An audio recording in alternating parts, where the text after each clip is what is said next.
Welcome, friends, and let me regale you with a tale of love's redemptive power, a journey from loneliness to joy that will stir your hearts and renew your faith in life's boundless possibilities. Enjoy the story. The phones were ringing off the hook at Restaurant Pro, a bustling sales office in the heart of downtown. Sharply dressed account executives paced back and forth, closing deals for industrial kitchen equipment as they promised swift delivery and unbeatable prices. In the executive suite, Regional Manager Todd sipped his latte while poring over last quarter's disappointing numbers. "We need to push those combi ovens hard this month," he barked into the speakerphone at his sales director Mike. "I don't care what it takes, just get it done." Down the hall, a group of gossiping admins huddled by the copy machine. "Did you see what Janet wore today?" snickered Tiffany, eyeing the drab gray smock of the 40-year-old cleaning lady mopping the cafeteria floor. "I swear that woman has no life, probably goes home to 100 cats every night." "I heard she's single and childless," added Jessica conspiratorially. "Can you imagine? What a sad, empty existence." The women cackled meanly as they watched Janet go about her thankless work, pushing her cleaning cart from room to room with her head down.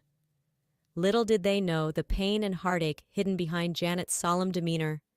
If they had looked closer, they might have noticed the faraway look that sometimes crossed her tired eyes, the look of a woman lost in memories of a distant past. Rural Indiana, 25 years earlier. The lights flickered and died in the modest farmhouse, prompting a groan from 15-year-old Jenny. "Another power outage? Seriously?" She lit the kerosene lamp on the nightstand and pulled her favorite doll into a hug. "One day, I'm going to have a big family with lots of kids to love," Jenny told the doll, rocking it like a baby. "6 boys and 6 girls, and I'll be the best mama in the world, you'll see." A warm chuckle came from the doorway. "12 young'uns? Heavens to Betsy," said Grandma Jo, shaking her head. "The way you mother those dollies, I reckon you'll have yourself a right big brood someday. Land sakes, I'll have my hands full with grandbabies." A shadow crossed the elderly woman's face as she took a seat at the edge of Jenny's bed. "You keep those dreams alive, you hear? Your mama and daddy, bless their souls, would 'a' wanted that. Don't you let nobody tell you different." Jenny nodded solemnly, remembering the car crash that had claimed her parents' lives 5 years prior. At least she still had Grandma Jo. The two shared a bond that could never be broken, until the day, a decade later, when Jenny found herself utterly alone. The bus ride into the city was the longest of Janet's life. At 24, she had just buried the only family she had left, and was heading into an uncertain future with little more than some cleaning skills and her grandmother's pearl necklace. The sleep-tight motel wasn't much, but the maid wanted sign in the window was like an answer to a prayer. "You can start today," grunted the heavy-set manager, tossing her a set of keys and a scratchy polyester uniform. "Rooms 201, 225, checkouts at 11, so have 'em done by then." Janet set to work scrubbing toilets and changing sheets. Back-breaking work, but she took some small satisfaction in leaving each room spotless. On her lunch break, she nibbled a bologna sandwich in the break room while watching soaps on the fuzzy black-and-white TV. "Well, hello there," came a smooth voice. Janet looked up to see a handsome face smiling down at her. Mike, one of the motel guests. "Haven't seen you around here before. I'm a sales rep in town for the big restaurant expo." Janet blushed and stammered a greeting, unaccustomed to male attention. Mike's eyes crinkled with amusement as he pulled up a chair and started to chat her up. 2 months later, Janet stared in disbelief at the 2 pink lines on the pregnancy test, her hands shaking. After weeks of nausea and fatigue, there was no denying the truth. Mike's baby was growing inside her. She knew she should be happy, but all she felt was fear. How could she possibly raise a child alone on a maid's salary? When she tearfully confessed her situation to Mike over the phone, his response chilled her to the bone. "Sorry, babe, but I'm not looking to be tied down right now," he said coldly. "You're a sweet girl, but let's be real. You didn't think this was going anywhere, did you? Do what you need to do, but leave me out of it." The click of the phone and the dial tone buzzing in her ear was like a knife to the heart. Alone and desperate, Janet threw herself into work. pushing her body to the limit to provide for her unborn child. Until the morning she woke up screaming in agony, the sheets beneath her soaked in blood. The ER doctor's words were a blur. Miscarriage. Nothing you could have done. Nature's way. Devastated, Janet vowed to never let herself be so vulnerable again.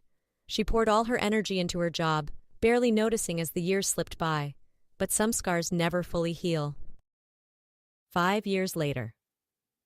Janet straightened her blouse and took a deep breath before knocking on the door marked Human Resources.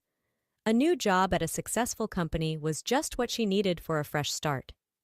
"Janet, come in," called Evelyn, the immaculately coiffed HR manager. She looked Janet up and down, her lip curling slightly. "I must say, your resume was rather sparse, but the custodial manager insisted we give you a chance." Janet fought to keep her voice steady. "I can assure you I'm a very hard worker. I'll do whatever it takes to keep things clean and orderly." We'll see about that." Evelyn's tone was dismissive. "Well, here's your ID badge and your uniform. I assume you can find the supply closet yourself. That will be all." As Janet stepped out into the hallway, she overheard Evelyn snickering into the phone. "I know, right? I can't believe the trash they're hiring these days. Did you see that hideous haircut?" Janet's cheeks burned with humiliation as she pushed her cleaning cart towards the executive offices with a heavy heart. It seemed no matter how hard she tried, she would always be looked down upon. But at least she had Samantha, dear sweet Sam, the only friend she'd made at this cold, sterile place. The sassy 50-something receptionist always saved Janet a treat from the break room and asked about her day. For a few minutes, Janet could almost forget her loneliness. Those talks made the long days bearable as she scrubbed and polished. Until the morning, Evelyn pulled Janet aside with a somber expression. "I have some bad news," she said, not sounding the least bit sorry. "Samantha passed away from a heart attack last night. Her family is making arrangements now." Janet's knees buckled as anguished sobs tore from her throat. It couldn't be true. Fate couldn't be so unspeakably cruel as to take away the one person who cared about her. But the pitying looks from co-workers confirmed the awful truth. That night, Janet laid awake staring at the ceiling, the silence of her apartment pressing in on her. Childless, friendless, utterly alone. Was this really all life had in store? Grandma Jo's words echoed in her mind. "You keep those dreams alive, you hear?" But as the years of thankless drudgery dragged on, those dreams had never felt further away. The blare of sirens jolted Janet out of her morose thoughts. She was walking home from another soul-crushing shift when she saw the flashing lights up ahead.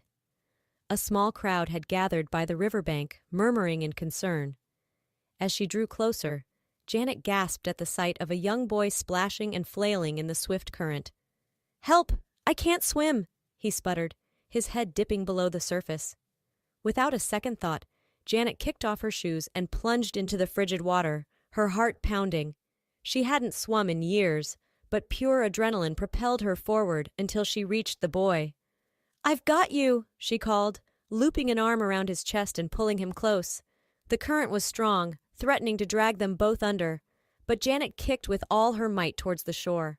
Just when she thought her lungs would burst, her feet touched bottom. Summoning her last ounce of strength, she heaved the boy up onto the muddy bank before collapsing beside him, coughing and sputtering. "Matthew! Oh, thank God!" A man in an expensive suit rushed forward, scooping the shivering boy into his arms. He looked to be in his late 30s, with chiseled features and piercing blue eyes. "Son, are you all right? Can you hear me?" The boy nodded weakly, clinging to his father. The man turned to Janet with tears in his eyes. "You saved him," he choked out. "I can't thank you enough, miss." "Janet," she replied, suddenly self-conscious of her bedraggled appearance. "I'm just glad he's okay." The man held out a hand. "Robert Hanson, I owe you everything. Please let me give you a ride home. It's the least I can do." As Robert helped Janet into his sleek Tesla, she couldn't help but marvel at the strange turn her day had taken. Little did she know, her chance encounter with the dashing CEO was about to change the course of her life forever. The next week passed in a surreal blur. Flowers from Robert appeared at Janet's apartment every day, each with a heartfelt note expressing his gratitude and admiration. Sweet little Matthew made a card for his guardian angel, covered in crayon hearts and smiley faces. Janet found herself smiling more than she had in years. For the first time in forever, she had something to look forward to besides work and solitude. All that changed on Monday morning when Janet arrived to find the Restaurant Pro office in an uproar. "Hanson Industries just bought us out," Tiffany told her with wide eyes. "The new CEO wants to see everyone in the conference room, Stat." Janet's heart raced as she filed in with the others, then nearly stopped at the sight of Robert at the front of the room, looking devastatingly handsome in his power suit. His eyes met hers and held for a long, charged moment before he addressed the crowd. "Thank you all for your hard work," he began. "I look forward to leading this company to new heights. However, it's come to my attention that some changes need to be made to foster a more positive work environment." With that, he leveled a steely gaze at Evelyn, who paled. "Miss Carrington, your cruelty and lack of professionalism are unacceptable. Clear out your desk. You're fired, effective immediately." Evelyn sputtered in outrage, but Robert silenced her with a sharp glare. He turned to Janet with a warm smile. "Miss Larson, may I see you in my office, please?" Ignoring the shocked stares boring into her back, Janet followed Robert down the hall in a daze. He closed the door behind them and took her hands in his. "I haven't been able to stop thinking about you," he said softly. "Your bravery, your selflessness, your quiet strength in the face of hardship. Janet, you're the most incredible woman I've ever met." Janet's eyes widened as Robert dropped to one knee, pulling a small velvet box from his pocket. "I know it soon, but nearly losing Maddie made me realize what matters most in life. I want to spend every day showing you the love and appreciation you deserve. Janet Larson, will you make me the happiest man alive and be my wife?" Tears streamed down Janet's face as she whispered the word she'd been waiting a lifetime to say. "Yes." 6 months later. The Hanson estate was awash in twinkling lights and fragrant roses as Janet walked down the aisle on her wedding day. Never in her wildest dreams had she imagined she would find herself here, resplendent in a designer gown, joining her life with a man who cherished her. Robert's eyes shone with love and pride as he slipped the diamond band onto her finger. "I promise to love, honor, and cherish you always," he vowed. "You've brought joy back into my life and shown me what true beauty looks like. With you by my side, I know anything is possible." Janet's heart swelled as she gazed at her new husband, then out at the beaming faces of their friends and family. Matthew grinned up at her from his place as ring-bearer, excitement bubbling over. At the reception, Janet sipped sparkling cider as she watched Robert twirl his mother around the dance floor.